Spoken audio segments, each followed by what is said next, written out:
If your clematis was covered in beautiful blooms during late spring, but now, as July settles in, the flowers have become sparse, the vine seems to have stopped growing, or the foliage looks a little worn out, don't assume the plant is in trouble. In many cases, it's simply following its normal seasonal cycle. The real issue usually begins with the way gardeners respond. Many people start soaking the plant every evening because they believe it's drying out. Others reach for a nitrogen-rich fertilizer, hoping to push out another wave of flowers. Some even prune the vine back aggressively, convinced it's already finished for the season. The problem is that each of those reactions creates its own set of issues. In fact, one common symptom seen on large-flowered clematis varieties is often misunderstood, and reacting the wrong way can set the plant back by months. Today, I'll show you exactly what your clematis needs during July, along with the common mistakes that quietly reduce next year's blooms before most gardeners even realize it. Before we dive in, tell me your growing zone or your U.S. state in the comments below. A clematis growing in Zone 4 behaves very differently from one growing in Zone 9, so knowing where you're gardening helps make this advice much more relevant. I read every comment, so let me know. Now, let's get started. Number 1. Keep the roots cool, even while the vine enjoys full sunlight. Almost every clematis grower has heard the saying, "Heads in the sun, feet in the shade." The problem is that many people only follow the first half of that advice. They place the vine where it receives plenty of sunshine, but completely overlook what's happening below the surface. That's especially important in July because clematis forms a network of shallow feeder roots close to the top of the soil. During hot afternoons, that upper layer heats up quickly, sometimes becoming much warmer than the surrounding air. When those roots overheat, the plant begins reacting in ways that don't immediately look like heat stress. Flower production starts slowing down. The leaves lose some of their deep green color. Fresh shoots don't grow as vigorously as they should. When temperatures become extreme, flower buds may even stop developing altogether. Fortunately, the solution isn't to relocate the vine. Instead, spread 2 to 3 inches of mulch, compost, or shredded bark around the base to help insulate the soil and retain moisture. Just make sure you leave a small gap around the crown. Packing mulch tightly against the stems traps moisture where it shouldn't, creating ideal conditions for fungal diseases. Many experienced gardeners also grow low-growing companion plants such as hardy geraniums, heucheras, or creeping phlox around the base of their clematis. The goal isn't to shade the vine itself. You're protecting the root system, because that's the part of the plant working hardest during the intense heat of July. Number 2. Remove faded blooms from repeat flowering varieties before they drain energy from the next flush. As soon as a clematis flower finishes blooming, the plant naturally shifts its focus toward producing seed heads. Those soft, silvery seed heads that appear later in the season can be very attractive, but producing them requires energy that could otherwise be used for fresh shoots or another round of flowers. That doesn't mean every spent bloom has to disappear immediately. If you enjoy the decorative seed heads in autumn, feel free to leave a few behind. However, if you're growing a large flowered hybrid that normally blooms twice each year, this is the stage that determines how impressive that second display will be. Follow each faded flower stem down until you reach the first strong pair of healthy leaves. Then make a clean cut just above that point. That one simple cut tells the plant to redirect its energy toward producing new flowering growth instead of completing seed production. This is also why it's important to know exactly which type of clematis you're growing. Not every variety responds the same way. Some bloom only once each season, no matter what you do, while others continue flowering on new growth throughout summer. If you're unsure which variety you have, keep the plant label the next time you buy one. Months later, when it's time to make decisions like this, that little tag becomes far more valuable than most gardeners expect. Number 3. Train the new shoots while they're still soft, instead of struggling with stiff, woody stems later. Many gardeners pay most of their attention to the older, thicker stems, assuming those are the parts that need regular management. In reality, the fresh new growth deserves far more attention during July. Take a close look at the growing tips. Those tender green shoots can easily grow several inches in a single week when conditions are right. Clematis climbs by wrapping its leaf stalks, known as petioles, around anything slender enough to grip, whether that's wire, garden twine, a narrow trellis, or even the branch of a nearby shrub. If these shoots aren't guided while they're still flexible, they quickly become tangled together, and a strong summer breeze can twist or snap them. Once those same shoots mature into woody stems later in the season, moving them becomes much harder and often results in broken branches. Every week or two, spend a few minutes checking your vine and gently directing new growth toward open areas of the support instead of allowing everything to bunch together in one place. Use soft plant ties only when absolutely necessary, and always leave them loose enough for the stems to expand. Remember, clematis stems thicken surprisingly fast during the growing season.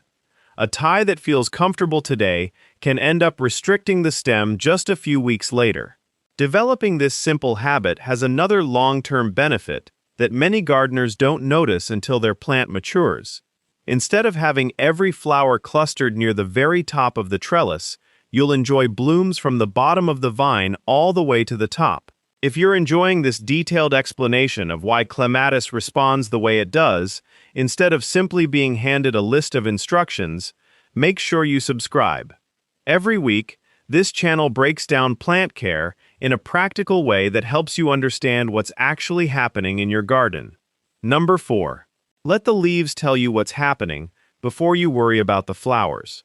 Flowers are temporary, but the leaves remain on the vine for much longer, making them one of the best indicators of your plant's overall health.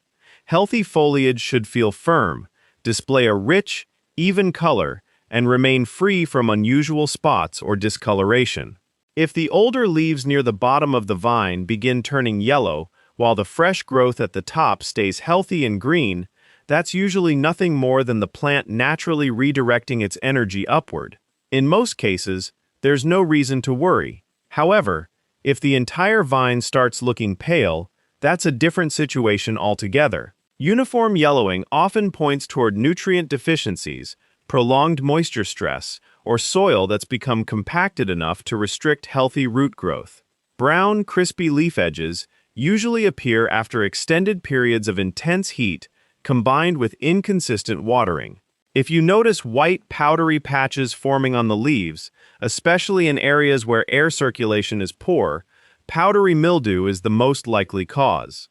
Before immediately reaching for a fungicide or other chemical treatment, take a moment to evaluate the growing conditions around the plant. Has another shrub grown large enough to crowd the vine?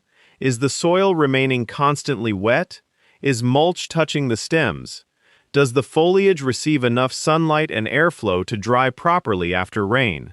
Correcting those environmental conditions often solves the problem before it has a chance to become severe. There's one more thing that's especially important to check during July.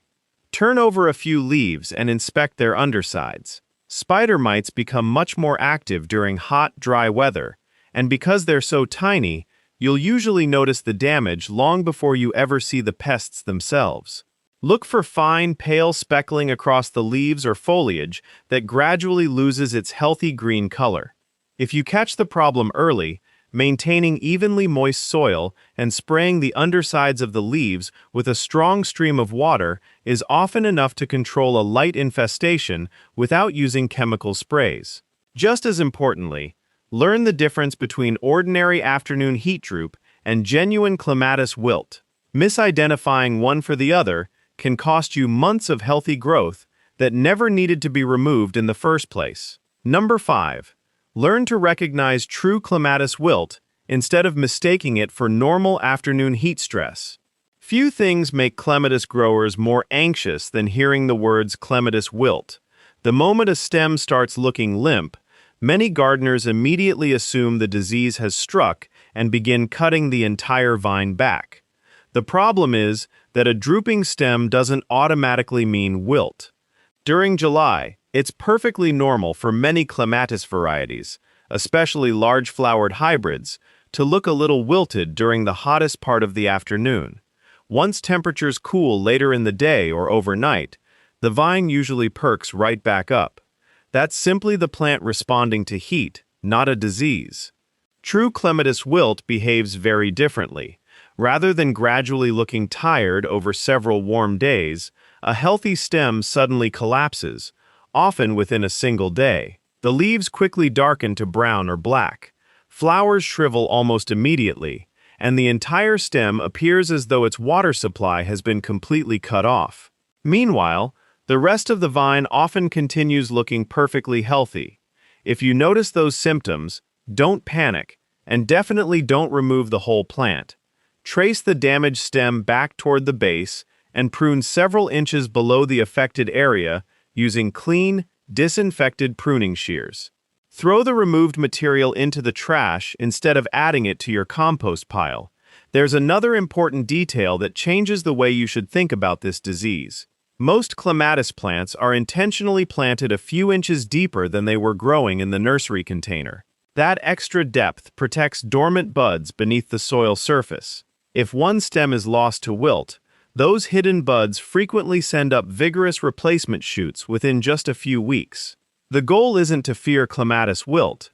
It's to recognize the difference between genuine disease and harmless heat stress before making a decision you'll regret later. Number 6.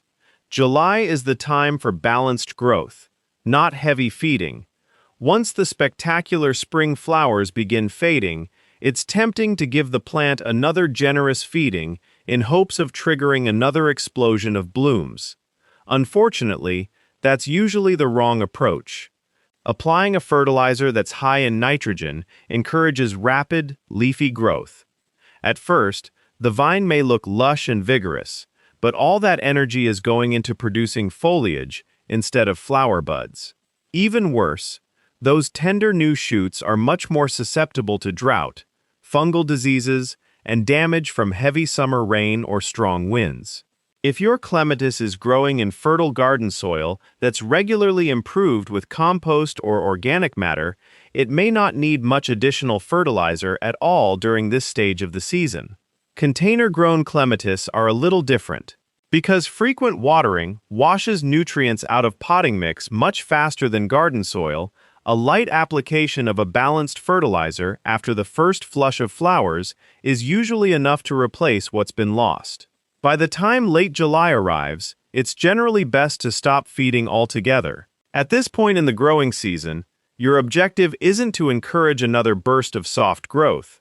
Instead, you want the plant to develop steady, mature growth that supports any remaining flowers while storing energy for next year's performance. Healthy, controlled growth now almost always produces a stronger, more reliable display when the following season arrives. Number 7. Inspect your supports before the next summer storm does it for you. This is one of the most overlooked jobs in clematis care, yet it can prevent the loss of an entire season's growth. By the middle of summer, your vine has probably added several feet of fresh growth. That extra foliage also means more weight and much more surface area for strong winds to catch during a storm. A trellis, arbor, or wire support that felt perfectly solid in spring may suddenly become overloaded as the vine continues to expand. Since mature clematis stems become woody and brittle with age, a broken vine is often impossible to restore.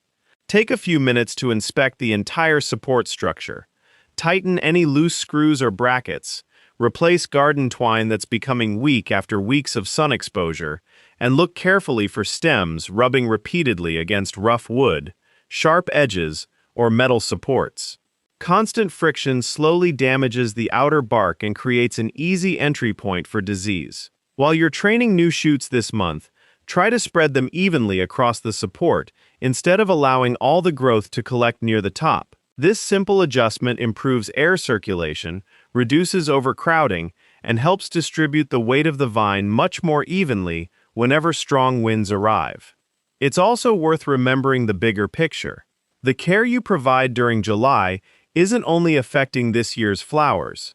It's quietly laying the foundation for next year's display as well.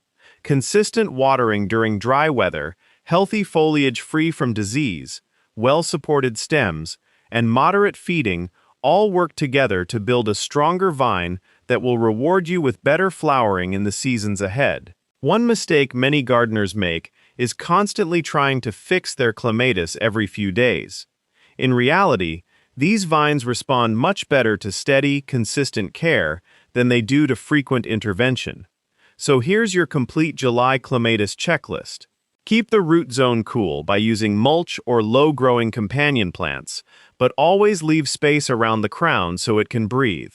Remove spent blooms from repeat flowering varieties to reduce unnecessary seed production and encourage fresh flowering growth. Guide tender new shoots onto their supports while they're still flexible enough to train easily. Monitor the leaves regularly because they usually reveal developing problems before the flowers do. Learn to distinguish genuine clematis wilt from ordinary afternoon heat droop before reaching for the pruning shears. Avoid heavy nitrogen fertilizers during this stage of the season and encourage steady, balanced growth instead of rapid, leafy growth. Finally, inspect your trellis, arbor, or support system for loose ties, worn twine, weak fittings, or stems rubbing against rough surfaces before storm season arrives. If you found this guide helpful, be sure to subscribe and turn on notifications so you don't miss future gardening videos. Before you leave, I'd love to hear from you in the comments. Which type of clematis are you growing? Is it a large-flowered hybrid, a Viticella, a Montana, or another variety altogether? And what's the biggest challenge you're facing with your vine right now? I genuinely read every comment you leave, and many of your questions inspire future videos on this channel. Now head out to your garden, take a close look at your clematis, and before admiring the flowers, remember to check the roots first. That's where the real story often begins.